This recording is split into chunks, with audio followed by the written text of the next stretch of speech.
በ1998 ዓመተ ምህረት በኒውዮርክ ከተማ በታችኛው ምስራቅ ክፍል በሚገኝ አንድ መጠጥ ቤት ውስጥ ዋና ተዋናያችን ሃንክ ባርቴንደር ሆኖ ይሰራል። ከስራው በኋላ የሴት ጓደኛው ኢቫንም ወደሱ ትመጣና ወደ አፓርትመንታቸው ሲደርሱ ራስ ከሚባለው የሃንክ ጎረቤት ጋር ይገናኛሉ። ራስ አባቱ ታመው ስለሆነ ወደ ለንደን መብረር እንደሚፈልግ የሚነግረውና በዲ የምትባለውን ድመቱንም እንዲንከባከብለትም ጠይቆት ሃንክ እንስሳትን መንከባከብ እንደማይችል ቢናገርም ኢቫን ድመቱን እንዲቀበልም እያግባባቸው እነሱም እየተጨቃጨቁ ሳለ ዱዌን የተባለው ሌላ ጎረቤታቸውን በጣም መሽቷልና ማረፍ ፈልጋለሁ ድምፅ አታብዙ ብሎ ሲለመናቸው ራስን በጣም ይናደድና ጎረቤቱ ላይ መጮ ጀምሮ ወዲያውኑ ህንፃውን ለቆም ይሄዳል። ሃንክ ምርጫ በማጣቱ ድመቷን ወደ አፓርትመንቱ እንድትገባን ፈቅዶላት ኢቫንም በድንገት ሽጉጥ አውጥታ ሃንክ ላይ ትጠቁምና እሱም እጆቹን ወደ ላይ ሲያነሳ በመጨረሻ ግን ሲጋራ ማቀጣጠያ እንደሆነ አይተንም እየተጫወቱና ድመቷ እየተመለከተችም የማይገባ ነገርም ያደርጋሉ። በማግስቱ ጠዋት ሃንክ ከትላንትናው ሌሊት ድክም ብሎ ተነስቶ ቢራ ሲወስድ ኢቫን ይህንንም አይታ ደህና ነህ ወይ ብላ የቆሰለውን ጉልበቱን እየነካች ስትጠይቀው ሃንክም ደህና ነኝ ብሏት ኢቫን ቤቱን ለቃ ስትወጣ ሃንክ ቁርስ ሊያዘጋጅ ሲል ድመቷ ትመጣና በመራቧ ምክንያት ከራስ አፓርትመንት ምግብ ሊያመጣ ሄዶ በሩ ላይ ደርሶ ሊከፍት ሲል ሁለት ሰዎች ከኋላው ብቅ ብለው ራስ ቤት መኖሩንም ይጠይቁታል። ሃንክም የለም ሲላቸው ወደ ራስ ክፍልም ለመግባት ሲሞክሩ ሃንክም መንገድ ይዘጋባቸውና ትዕግስታቸው ያለቀባቸው ሰዎችም ወዲያውኑ እሱ መደብደብ ይጀምሩና ተራ በተራም እያሰቃዩት ጩኸቱን የሰማው ጎረቤቱ ወጥቶ ተው ወይም ፖሊስ እጠራለሁ በማለትም ያስጠነቅቃቸውና ይህንንም ሲሰሙ ወደ ጎረቤቱ ሮጠው ሲሄዱ ጎረቤቱን በፍጥነት በሩን ይዘጋና እነሱም ለጊዜው ሃንክን ትተውትም እንመለሳለን ብለውም ያስፈራሩታል። ከደቂቃዎች በኋላ ሃንክ ከደረሰበት ከባድ ጉዳት የተነሳ ይወድቅና ራሱን ስቶ ፊልሙን መለስ ብሎ አንድ ጊዜ ሃንክና የቅርብ ጓደኛው ስለ ትልቁ የቤዝቦል ጨዋታቸው እያወሩ በስካርም እየነዱ ወደ ቤት ሲመለሱ መንገድ ላይ ላም ሲያይም በፍጥነትም ቢያዞረውም ነገር ግን መቆጣጠር አቅቶትም አደጋም ሲያጋጥማቸው እናያለን።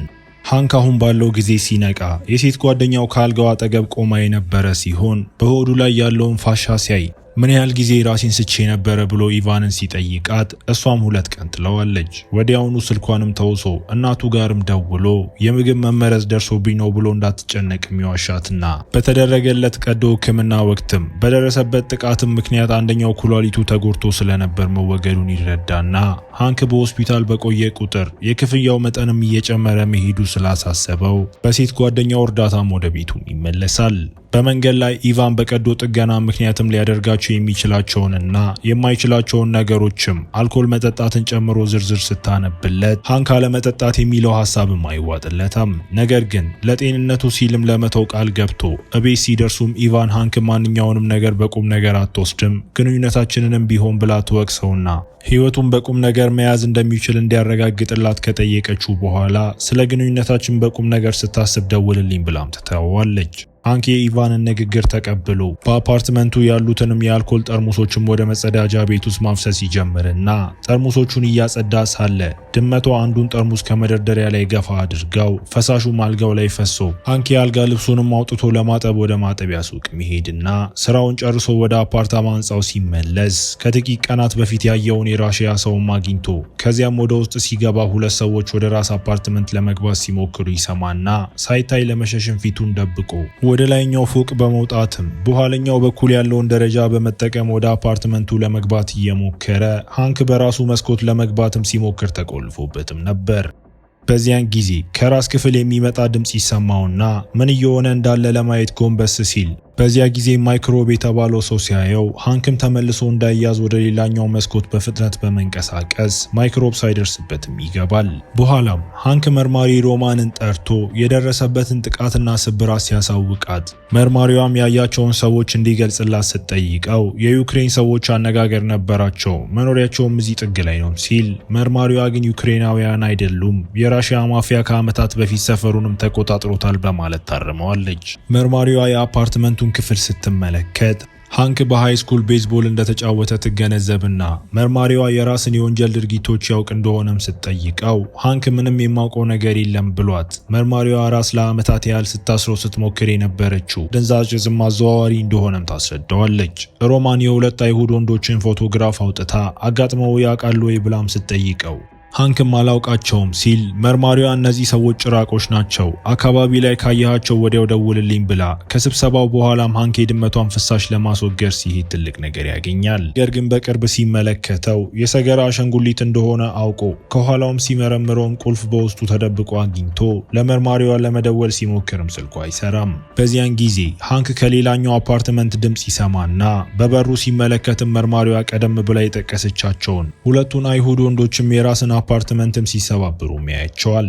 በዚያው ሌሊት ሃንክ ወደሚሰራበት መጠጥ ቤት ሄዶ አለቃውን ፖልን አንድ ሁለት እንዲያደርግለት ሲጠይቀው ነገር ግን የቤዝቦል ቡድኑ አሸንፏል በሚል ምክንያት ፖል ጥቂት መጠጦች እንዲወስድ ያግባባውና መጠጣት ጀምሮ በብዙ መጠጥ የተነሳም ሃንክ ሰክሮ የሴት ጓደኛው ኢቫን ልትወስደው ወደ መጠጥ ቤቱ ትመጣና ሃንክም ብዙ ነበረኝ፣ አሁን ግን ብዙ አጥቻለሁ፣ ያለኝ ሁሉ ቆሻሻ ነው ብሎም ያወራል። ኢቫንም እሷን ቆሻሻ እያላት መስሏት ብቻውን ትታው ሃንክ በችግር ወደ አፓርትመንቱ ደርሶ መንገድ ላይ ያስታውክና ሽታው ስላስጠላው ልብሱን ሁሉ አውልቆ በፓንት ብቻ ቀርቶ ሃንክ ወደ አፓርትመንቱ ገብቶ በቤዝቦል ዱላ ለመጫወት ሲሞክር ይወድቅና ራሱንም ይስታል። ፊልሙ ወደ ኋላ መልሶን ሃንክ በደረሰበት አደጋ የቅርብ ጓደኛው ህይወት አልባ አካል መኪናው ላይ ሲተኛና እሱም ከተሰበረ እግር ጋርም ከመኪናው ሲጎተት ያየን ሲሆን ይህም ቤዝቦልን በሙያው እንዳይጫወትም አድርጎታል። ሃንክ ሲነቃ የራሽያ ወንበዴ ቡድን ከፊቱ ቆመው ሃንክ ድመቷንም ሲፈልግ ተደብቃ አግኝቷት ምን ገጠማት ብሎ ሲጠይቅ ማይክሮብም ልደባብሳት ስልም ነከሰችኝና ረገጥኳትም ይለዋል። በዚህ ጊዜ አዲስ ሰው አብሮት የመጣ ሲሆን ስሙም ኮሎራዶም ይባላል።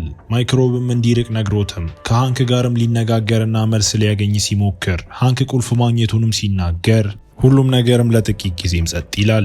ነገር ግን የት እንዳስቀመጥኩት አላስታውስም ሲል ነገሮች በፍጥነት ወደ ጨለማ ተለውጠው እሱም መደብደብና ማሰቃየትም ጀምረው የቆሰለበትንም ቦታ እየነካኩ ሲያሰቃዩት ከጎረቤቶች አንዱ ድምፁን ሰምቶ ድምፅ እንዲያጠፋ ሲያማርር ለትንሽ ጊዜም አቁመው ጎረቤቱንም ካባረሩት በኋላ ኮሎራዶ ፖሊስ ከመጥራቱ በፊት እንሂድ ይልና ነገር ግን ከመሄዱ በፊትም ኮሎራዶ መርማሪዋ ጋር ጨምሮ ለማንም እንዳትደውል አለበለዚያ የምትወዳቸውን ሰዎች ሁሉ ገድላለሁ ሲልም ሃንክን አስጠንቅቆት ቁልፉን ሲያገኝ እንዲደውልለትም ስልኩን የያዘ ወረቀት ይሰጠዋል። ይህን ተከትሎ ሃንክ ድመቷን ይዞ ወደ ሴት ጓደኛው ቤትም ሄዶ እንድትንከባከባት እየለመናት ደም የፈሰሰበትን አፍንጫውንም ስትመለከት ደሙን ለማስቆምም ታምፖን አውጥታ ሆስፒታል መሄድ የፖሊስ ትኩረት ስለሚስብ እዚሁ እንድትሰፋለትም ሲለምናት ኢቫን ምን እየሆነ እንዳለ እንዲነግራት ብትሞክርም ሃንክ ጥያቄውን ሸሽቶ ደህና ሆናለሁ ብቻ ይላታል። ነገር ግን ባለፈው ሌሊት ምን እንደተከሰተ ማስታወስ እንደማይችልም ሲናገር ኢቫን ወደ ፖል ሄዳ ስትገናኘው ፖልም የነገራትንም ነገር ትነግረዋለች። ሃንክ ወዲያውኑ ምን እንደተፈጠረ ያስታውስና ለመሄድ ሲሞክር ኢቫን ይህን መቋቋም ትችላለህ ወይ ፖሊስ እንጥራ ብላ ብትጠይቀውም ሃንክም ሁሉም ነገር ደህና ይሆናል ብሎ አረጋግጦላት ሄዶ ሲመለስ የሴት ጓደኛው አስክሬን መሬት ላይ ሆኖም ሲያይ ሃንክ መርማሪ ሮማን ጋር ይሮጥና ሮማን የሴት ጓደኛው ከጎን በኩል በጥይት መመታቷን ጠቁማ ገዳዩ እሷ ስትገባ ቤቷ ውስጥ እንደነበርም ገልጻ የምትወዳቸውን ሌሎች ሰዎች ከመግደላቸው በፊት የምታውቀውን ሁሉ ንገረኝ ብትለውም ሃንክ ባደረሰው አደጋ የቅርብ ጓደኛውን በማጣቱና አሁን ደግሞ በራሱ ጥፋት የሴት ጓደኛው በመሞቷ በሐዘን ተውጦ ዝም ብሎ ቆይቶ በመጨረሻም ለመናገርም ዝግጁ ሲሆን መርማሪዋም ወደምትወደው ምግብ ቤትም ይዛው ትሄዳለች። መርማሪዋ ኢጎር ዳሊኮቭ ለሚባል መጥፎ የወንበዴ አለቃ የሚሰሩትም የራሽያ ወንበዴዎች እንደደበደቡት ማስረዳት ጀመራ። ኮሎራዶ ደግሞ በኢጎር ግዛት ውስጥ የምሽት ክበብ እንደሚያስተዳደር ስትናገር ሃንክም ኢቫንን የገደላት እሱ ነው ብሎም ያስባል። መርማሪዋ ኮሎራዶ ብዙ ማውራት ይችላል እንጂ ቃታውን የሚስብ አይነት ሰውም አይደለም በማለት ኢቫንን የገደላት እሱ እንዳልሆነ ግልጽ ካደረገችለት በኋላ ወደ ታሪኩ ስትገባ መርማሪዋ ኢቫንን የገደሏት ሊባና ሽኖሊ የሚባሉ አይሁዳውያን ወንድሞች ሊሆኑ እንደሚችሉም ጠቁማለች። ሮማን የአይሁድ ወንድሞች ሃንክን ከራሻውያን ጋር አይተውት መከተል እንደጀመሩና ሃንክን ማግኘት ሲያቅታ መልእክት ለመላክ ሲሉ የሴት ጓደኛውን እንደገደሏት ማጠቃለያውም ይህ ሁሉ የሆነው ሃንክ ባገኘው ቁልፍ የሚከፈት ራስ ሰርቆ ያስቀመጠው እጅግ በጣም ብዙ ገንዘብ ስላለ እንደሆነ እንረዳለን። ሃንክ ኢቫን መጀመሪያ ፖሊስ እንጥራ ስትለኝ መስማት ነበረብኝ በማለት የሴት ጓደኛዋ ሞት ምክንያት እሱ እንደሆነ ራሱን ሲወቅስ ሮማንም አትጨነቅ ብላው ቁልፉን ወደ አስቀመጠበት ቦታ እንዲወስዳቸው ወደሱ መጥተው የሚወስዱትን ሰዎች እንደጠራችም ነግራው ከደቂቃዎች በኋላ ሃንክ ራሺያውያንን ከኮሎራዶ ጋርም ወደ ምግብ ቤቱ ሲገቡ አይቶ ሲደነግጥ ሮማን በዚያን ጊዜ በኒውዮርክ ከተማ ከወንበዴዎች ጋር የምትሰራ ሙሰኛ ፖሊስ እንደሆነች ትገልጽና እሷም የገንዘቡን ድርሻ እንደምትፈልግም ትናገራለች። ሃንክ ወንበዴዎቹን ወደሚሰራበት መጠጥ ቤት ወስዷቸው አለቃውን ከቀናት በፊት የሰጠውን ቁልፍ ስጠኝ ሲለው አለቃውም እየሳቀ ስለምን ቁልፍ ነው የምታወራው ሲለው ሃንክ ቁም ነገር ወዲያውኑ ቁልፉን እፈልጋለሁ ቢለውም አለቃው ምንም ቁልፍ አልሰጠኝም በማለት ይሞግታል። ትዕግስቷ ያለቀው ሮማንና ሰዎችም ወደ መጠጥ ቤቱ ገብተው ፖልን ቁልፉን ካላመጣ ቦታውን እንድንፈትሽ ታስገድደናለህ በማለት እያስፈራሩት ኮሎራዶን በመንገዳቸው ላይ የቆመውን ሰው ሲገድለው ነገሮችን በፍጥነት ይበላሻሉ። ኮሎራዶ በዛቻው እንደማይቀልድ ያየችው ሮማን ሽጉጧን አውጥታ ኮሎራዶን ራሱ ላይ መታው። ሽጉጡንም ወስዳ ሌላኛው ሰው እጅ ላይ ማስቀምጣ እርስ በርስ የተገዳደሉ እንዲመስልም ታደርጋለች። የራሱን ሕይወት ለማዳን የፈራው ፖል ቁልፉን በአስተማማኝ ቦታ አስቀምጬዋለሁ ብሎ ፖል ለሮማንም የቁልፍ ኮዱን ሲነግራት ብዙ ጊዜ ብትሞክርም ግንም አይሰራም። ፖልም ወደ ታች ወርዶ ቁልፉን ሊያመጣ እንደሆነ አስመስሎ ሽጉጥ ይዞ ይወጣና ሮማንና ወንበዴዎቹ ላይ መተኮስ ቢጀምርም ነገር ግን ሁሉንም ጥይቶች ይስትና ሃንክ እንዳይመታም በፍጥነት ሸሽቶ አዛውንቱ በሩን ሲከፍቱ በሮማንና በራሺያ ሰዎቹም ተመተውም ይሞታሉ። ሮማን አብረን ቁልፉን እንፈልግ ብላ ሃንክን ለማሳመን ብትሞክርም ሃንክም እምቢ ይልና ፖሊስ በቅርቡ ስለሚመጣም ትታው እሱም መሄዳቸውን ካረጋገጠ በኋላ ሃንክን መጠጥ ቤቱን ለቆም ይወጣል። ቁልፉን የት እንዳስቀመጠ እያሰበ ብዙ ኪሎ ሜትሮችንም ተጉዞ ወደ አፓርትመንት ህንጻውን ፊት ለፊት ሲደርስ በበሩ ፊት ለፊት ማስታወቁንና የተበላሸበት ልብሱን ማውለቁን አስታውሶ የቆሻሻ መጣያውን ቢፈትሽም ልብሶቹንም አላገኛቸውም። ፍጥነት ጥግ ላይ ተኝቶ ወደሚገኘው ቤት አልባሶ ይመለስና ያን ቀን የለበሰውን ሱሪ ለብሶም ስላየው ቁልፍ አይተህ እንደሆነም ብሎ ጠይቆት ሃንክ እድለኛ ነበርና ቤት አልባው ሰውም ቁልፉን አውጥቶም ይሰጠዋል። ከዚያም ሃንክ ወደ አፓርትመንቱ ሲመለስ ተዘርፎ አግኝቶት በሩ ሲንኳኳ ሰምቶ ቤዝቦል ዱላውን ይዞ ማን እንደሆነ ለማየት እየሞከረ በሩ ሲከፈት በዱላ ቢማታም ራስ እንደሆነም ይመለከታል። ሃንክም ቁልፉን ያሳየውና ገንዘቡን የታስቀመጥከው ብሎ ሲጠይቀው ራስ ሞኝ ለመምሰል ሲሞክርም ሃንክ ኢቫንን በአንተ ምክንያት ገደሏት ብሎትም በሁኔታው መጥፎ ስሜት የተሰማው ራስም ሃንክን ወደ መኪናው ወስዶ እንዲነዳ ቢጠይቀውም እምቢ ብሎትም ራስን እንዲያሽከረክር ያደርገውና በመንገድ ላይ ራስ ምን እንደተፈጠረ ማስረዳት ይጀምራል። በወጣትነቱ ሊባና ሽማሊ ከተባሉት የአይሁድ ወንድሞች ጋር ተገናኝቶ አደንዛዥ ዕፅ መሸጥ እንደጀመረና በኮሎራዶ ክለብ ውስጥም እንደሚሸጥላቸው እሱ ለዓመታት ከነሱ ጋር መስራት እንዳቆመም ይገልጽለታል። በቅርቡ ግን ሊሸጥላቸው የረዳቸው አዲስ አይነት ዕፅ ይዘው እንደመጡ ነገር ግን በሮማን ተይዞ ከክስ ለመዳንም ስለ ስራቸው ፍንጭ እንዲሰጣትም እንደጠየቀችው ሲናገር መርማሪዋም የራሺያ ማፊያ ዕዳ እንዳለባትም ፊልሙም ያሳውቀናል።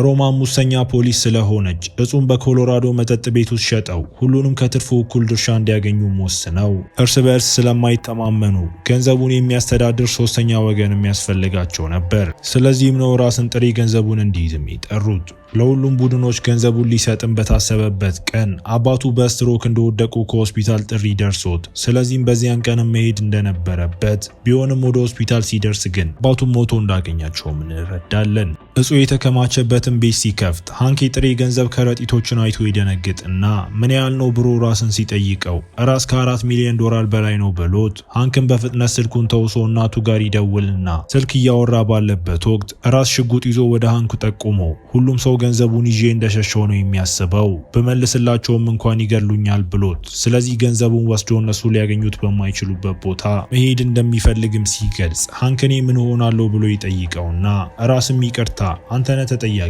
ይለዋል። ይህን የሰማው ሃንክም ስልኩን ወደ ራስ ይወረውረውና ትኩረቱንም ከከፋፈለው በኋላ ሳያስበውም ወደ ክፍሉ ሲገፋው ራስም ሲወድቅም ተጋጅቶ ራሱን ይስትና ሃንክ ወዲያውኑ ሮማን ጋር ደውሎ ገንዘቡ እንዳለውም ሲነግራት እሷም ገንዘቡን ይዘና ያለበለዚያ ለደረሰው ነገር ሁሉ እስር ቤት ትገባለህ ብለው መገናኛ ቦታም ይወስናሉ።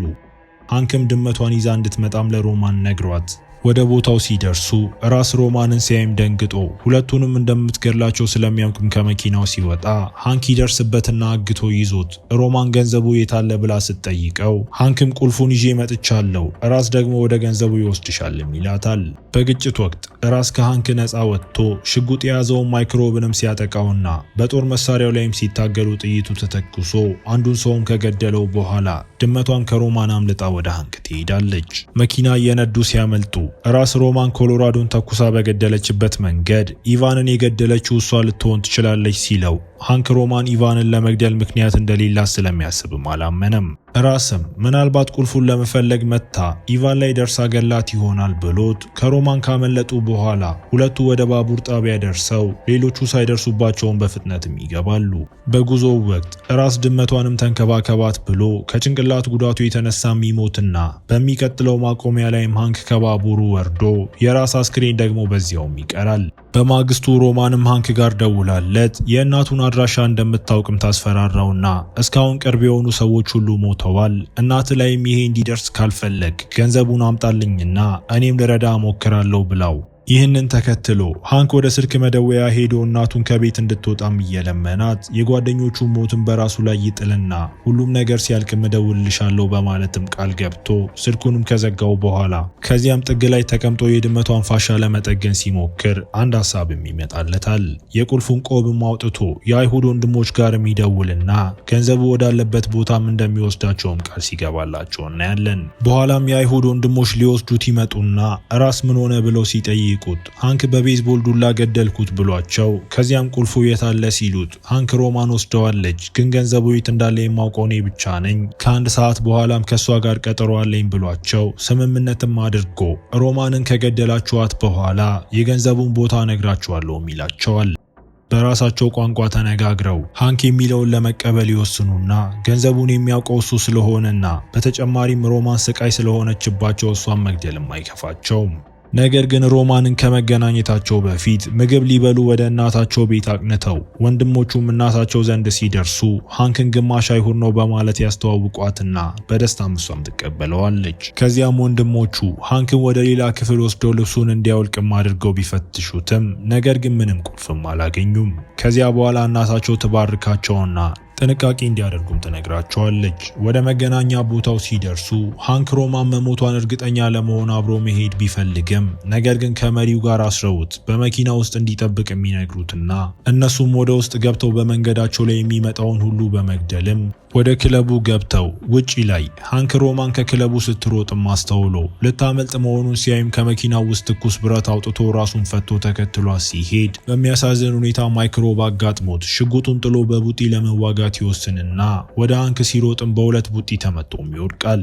ሮማንን ሲከታተል ሽጉጡ ለራሱ ተጠቁሞበትም ሮማን ቁልፉንም ስትጠይቀው ሃንክም ወደ ውቅያኖስ ወርውሬ ያለው ብሎ ይዋሻትና በፍጥነት ሽጉጡን ከእሷም እጅ አስጥሏት ሮማንን በጥሩ ሁኔታ ትዋጋውና ሃንክን ብትይዘውም ነገር ግን እሱ በፍጥነት የተሰበረ እንጨት ይዞ ሮማንን እግሯ ላይ ወግቷት ከዚያም ሽጉጧን ይዞም ወደ እርሷም ይጠቁምባትና ሮማን አንድ ሰው የመግደል ልብ የለህም ስትለው ሃንክም ሽጉጡን ጥሎ የአይሁድ ወንድሞችም ስራውን እንዲጨርሱ ይፈቅድናም ገለዋት። እነሱም ቁልፉን ከሬሳዋ እንዲወስድ ሲጠይቁት ሃንክ ከእሷ ጋር የለም ብሎ ወደ መኪናው ሄዶ የድመቷን ፋሻም ሲፈታ ቁልፉን እዚያ እንደደበቀውም እናያለን።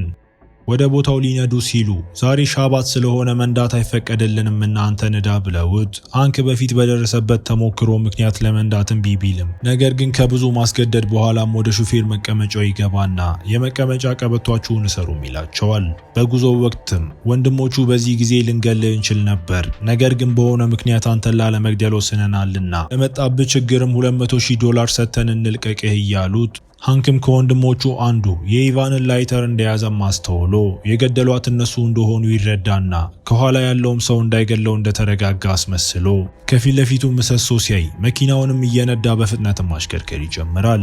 ወንድሞቹ እንዲያቆም ቢለምኑትም አልሰማቸውም። ድመቷን ለመጠበቅም በፍጥነት ይይዛትና መኪናውን በምሰሶ ላይ ማጋጭቶት ከወንድሞቹ አንዱ ወዲያውኑ ሞቶ ሌላው ደግሞ እንድታሽከረክር መፍቀድ አልነበረብንም ብሎትም እሱም የሞተ ሲሆን ሃንክ ጥቃቅን ጉዳቶች ብቻ የደረሱበት ሲሆን ድመቷም ደህና ነበረች። ማግስቱ ሃንክ ራስን መስሎ ለብሶ የሐሰት ፓስፖርት ይዞ ኒውዮርክን ለመልቀቅ ይዘጋጅና መልኩና አመለካከቱም ሰራተኛዋን ስላሳመናት የጉዞ ማህተም አድርጋለት ወደ ደሴቲቱ ሲደርስ ሃንክ እናቱን አሁንም ሁሉም ነገር ደህና ነው፣ ወደ ቤት መመለስ ትችያለሽ ብሎ ይነግራትና ካለኝ ገንዘብም ግማሹን ልኬልሻለሁ፣ እኔም ደህና ነኝና ምርጥ ህይወትሽን እንድትኖር ይፈልጋለሁ በማለት ቃል ገብቶላት ስልኩን ሲዘጋውም እያሳየን ፊልሙ እዚህ ጋር ይጠናቀቃል። እስከ መጨረሻው አብራችሁኝ ስለነበራችሁ አመሰግናለሁ። በቀጣይ ቪዲዮ እስክንገናኝ መልካም ጊዜ